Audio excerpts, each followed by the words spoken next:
valgyti šiltą maistą, tai pakurti savo virškinimo ugnį, ypač žiemos laikotarpiu.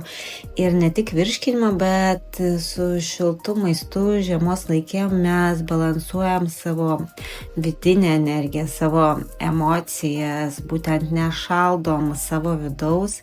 Ir iš tikrųjų savaitgalį turėjau jaukų pokalbį prie arbatos ir irgi diskutavom daug ir buvo truputį paliestas tas šilumos maiste klausimas, kaip sako, žinai, turiu savo pripratimų, greitų sprendimų ir jie dažnai irgi būna šalti.